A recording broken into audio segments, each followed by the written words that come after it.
Welcome to Neelansh math classes. मैं निरंजन कुमार आज आप लोगों को sine theta, cos theta, tan theta, cosec theta, sec theta और कॉट थीटा का मान निकालने के लिए बतलाएंगे, जहाँ थीटा बराबर 0 डिग्री होना चाहिए। तो इसका हम मान निकालने के लिए एक ABC एक समकोण त्रिभुज बनाएंगे। आपको मालूम है कि समकोण त्रिभुज में एक कोण 90 डिग्री के बराबर होता है और दो इसमें न्यून कोण होता है जो 0 डिग्री से बड़ा और 90 डिग्री से छोटा होता है। किसी भी समकोण त्रिभुज में दो कोण 90 डिग्री नहीं हो सकता और न ही एक कोण 0 डिग्री हो सकता है। 0 डिग्री से कुछ बड़ा हो सकता है और 90 डिग्री से कुछ छोटा हो सकता है। तो यहाँ हमारा टारगेटेड जो थीटा है वह कोण C है और इसी के सामने की भुजा AB लंब कहलाएगा। यह जो सामने की भुजा है यह लंब है P और यह कर्ण है H और यह B है आधार। तो 0 डिग्री एक कोण कब होगा? जब हम इस तरह से रेखा खींचते जाएंगे AC फिर DC EC FC तो यह कोण छोटा होते जाएगा और छोटा होते होते होते होते यह रेखा इस रेखा में सट जाएगा, बिल्कुल आच्छादित कर देगा और कोण 0 डिग्री हो जाएगा और यह भुजा भी 0 हो जाएगा। AB घटते हुए, DB घटते हुए, EB घटते हुए, FB घटते हुए 0 हो जाएगा। तो आपका लंब 0 हो जाएगा जब कोण C बराबर 0 डिग्री होगा तो लंब जो AB लंब है वह 0 हो जाएगा। तो हमको तीनों भुजा का मान निकाल लेना है। साइन 0 का मान निकालने के लिए लंब कितना हो गया? आपका लंब हुआ P परपेंडिकुलर 0। अब आधार और कर्ण कितना होगा? आधार तो जो है आधार BC जो होगा आधार BC बराबर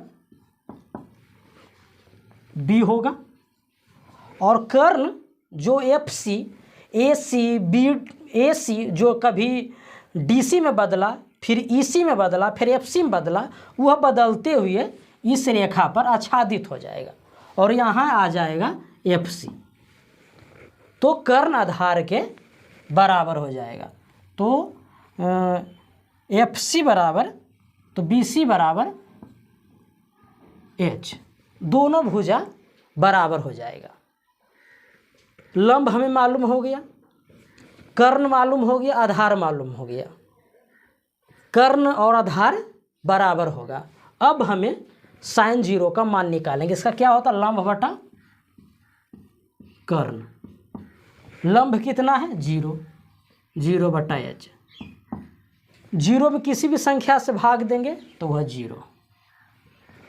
फिर cos 0 आधार बटा कर्ण। आधार कितना है? B और कर्ण कितना है? H। कर्ण आधार के बराबर है तो H के जगह पर हम B लिख सकते हैं बराबर 1। tan 0 लंब बटा आधार। लंब कितना है? लंब बटा आधार B। लंब है 0 और आधार है B तो यह 0।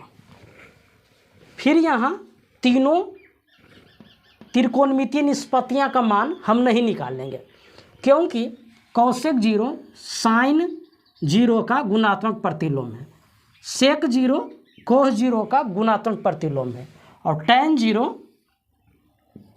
कॉट 0 का गुणात्मक प्रतिलोम है। या इसका A है या इसका ये है तो इसका मान भी व्युत्क्रम होगा। साइन 0 का व्युत्क्रम उलट देना है तो यहाँ 0 बटा 1 है, यहाँ 1 बटा 1 है, यहाँ 0 बटा 1 है तो 0 बटा 1 है तो यहाँ 1 बटा 0 होगा। 1 बटा 1 है तो 1 बटा 1 होगा और कॉट 0 बटा 1 है कि 1 बटा 0 होगा। 1/0 ये 1 हुआ, और 1/0 अनडिफाइंड है, अपरिभाषित है, जिसे हम इस ढंग से लिखते हैं अनडिफाइंड। ये भी अनडिफाइंड, क्योंकि किसी भी संख्या को जो 0 से बड़ा है उसमें 0 से भाग नहीं दिया जा सकता, और इसलिए वह अनडिफाइंड है। 0 का मतलब क्या होता है? 1/0 का मतलब क्या हुआ? जैसे 1/2, तो 1/2 का मतलब हुआ 1 को 2 भाग में बांटना। 1/0 का मतलब हुआ 1 को 0 भाग में बांटना। इसका मतलब बांटना ही नहीं है।